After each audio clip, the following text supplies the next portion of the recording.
Hey ladies, welcome back to More Grace to You podcast, where we have honest conversations about real life experiences of women aged 40 and above. I'm your host, Grace. In our last episode, we talked about the practical steps you can take to rebuild your life with confidence and clarity. If you haven't listened to it yet, you can find the link in the description below. All right? Today, we are focusing on a key part of that process: how to set a smart goal. Because, ladies, we know it is one thing to say, I want to change my life. But without a clear and structured goal, it becomes very easy to feel stuck, overwhelmed, or distracted, and we don't want that, right? What is SMART goal? SMART is an acronym. It's very simple but very powerful framework that will help you turn your intentions into clear, actionable steps. Now remember, ladies, if you're rebuilding your life, if you're starting over, if you're reinventing yourself, you cannot afford to do that blindly. You cannot afford to leave your rebuilding to chance. All right? So this is why I highly insist and recommend that you set a SMART goal for yourself in your rebuilding journey. Okay? Now, SMART stands for, do write this down: S, specific; M, measurable; A, attainable; R, realistic; T, time bound. Now, let us break that down into a practical way which is aligned to your goal. So I'm going to use an example, but I pray that you use this example and write down a goal matching your journey. All right? Let's start with being specific. This is where you're going to be very clear about what you want. Do not allow yourself to be vague, because a vague goal will give you vague results.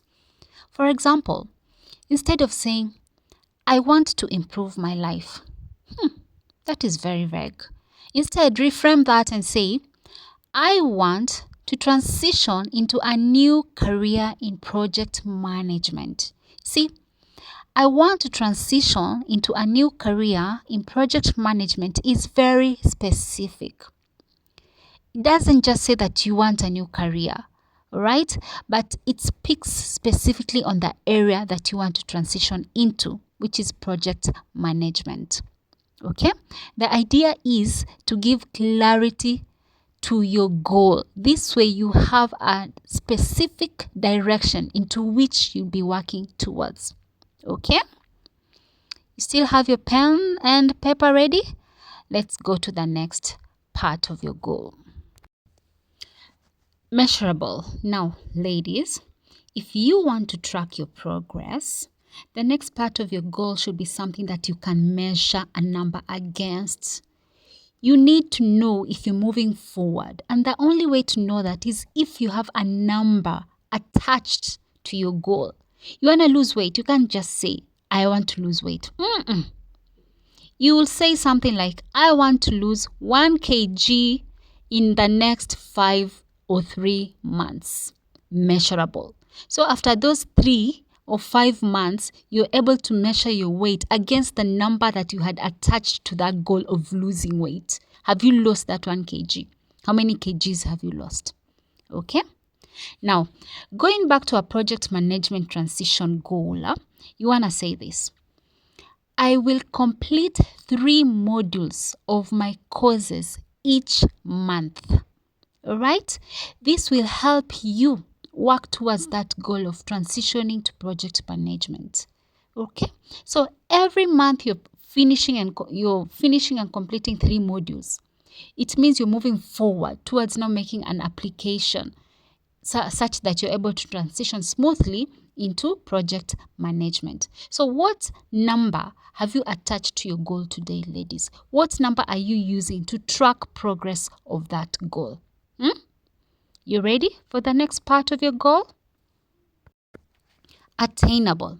Now, ladies, this is very important. Write this down. The goal that you have set for yourself, you need to be very honest with you. Is it a goal that is achievable for you? All right? Because remember this, your goal should stretch you and not break you. Your goal should be within reach and not out of reach. So it's got to be something that you know it's within your ability to attain it.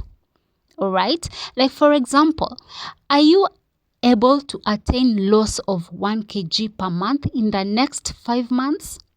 Or would you rather lose half a kg, which is more doable for you? Okay? So that goal has to be something that is, you know, you are able to attain, you know, you are able to achieve. All right? For example, instead of saying, I want to become a CEO in 3 months. This may not be attainable, possibly given your current organizational structure where you are in career-wise. You could say, or reframe it, I will complete a certification and secure an entry-level role in my field within 6 to 12 months. All right? So this goal, according to ability, it's more attainable. It's more achievable. Are we together up until there, ladies? All right? Ready for the next one? Realistic. Now, ladies, write this down.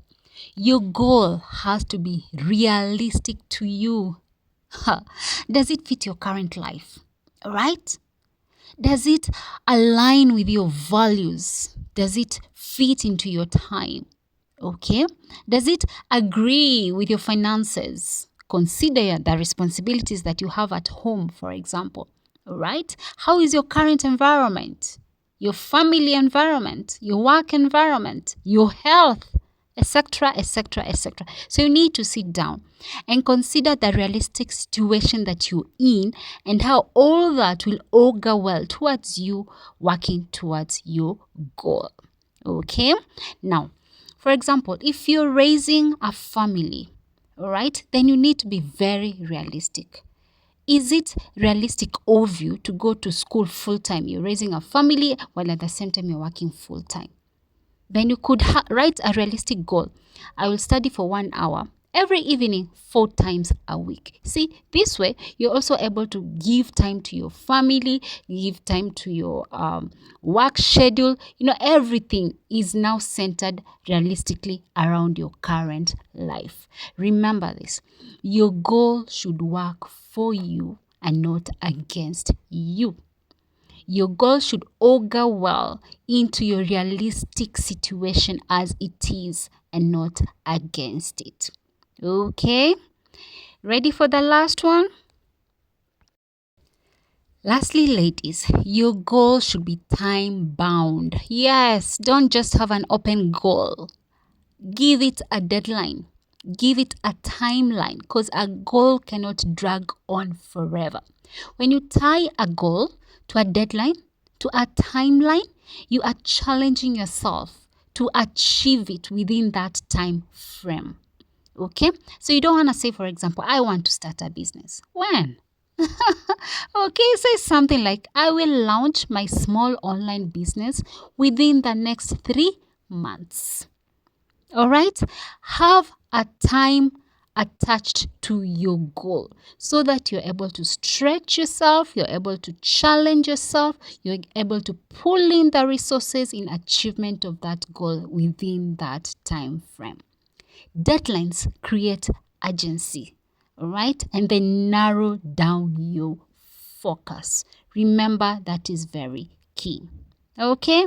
Are we together until there? Now, putting it all together, let us write down an example of a SMART goal. For example, I will transition into a new career in HR by completing an online certification within 6 months and applying to at least 5 relevant jobs every week starting from the 4th month. All right. I will transition into a new career in HR by completing an online certification within 6 months and applying to at least 5 relevant jobs every week starting from month 4. Now, that is a clear, structured, actionable goal. All right, it is a SMART goal. Now, here's another example. When you're working towards rebuilding your confidence, for example, you don't just say, I want to be confident.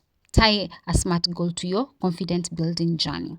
For example, I will attend one networking event every month for the next 3 months, and I will initiate at least 2 conversations at each event. Okay? See, this goal also stretches you. It is structured, it is smart, it is actionable. You'll not only attend any event, but you have set a number to it, at least 1. And when you attend those events, you will at least attempt to make 2 conversations in each event. See, you are stretching yourself, you're challenging yourself. Now, ladies, I do hope that we are ready now to write our SMART goals. Not only write them down, but also start actioning on them. Okay? What is your SMART goal today? Share with me in the comments below. Now, here's a very quick reminder, ladies. When setting a SMART goal, remember this. It's not about pressure, all right? It's about you getting a clear direction that you want to take forward. It's about you giving yourself permission not to leave your rebuilding to chance. It means you're moving from confusion to clarity. It means you're moving from fear to action. It means you're moving from wishing to doing. It means you are being intentional, all right? And you are doing it with confidence and you're moving forward, all right? In our next episode, we will talk about something very, very important. Now, this is for you if you're seeking to transition from your job into something different. All right, so we will tackle what happens when you leave your job without a plan. If you're thinking about making a big career move, you don't want to miss that conversation. All right? Thank you so much for listening. My name is Grace, a sales and leadership trainer and transformational coach. I support women in their 40s and 50s to rebuild their lives with confidence and clarity. If you're ready to take this journey seriously and would like support, you can join my one-on-one coaching program through the link in the description below. Okay?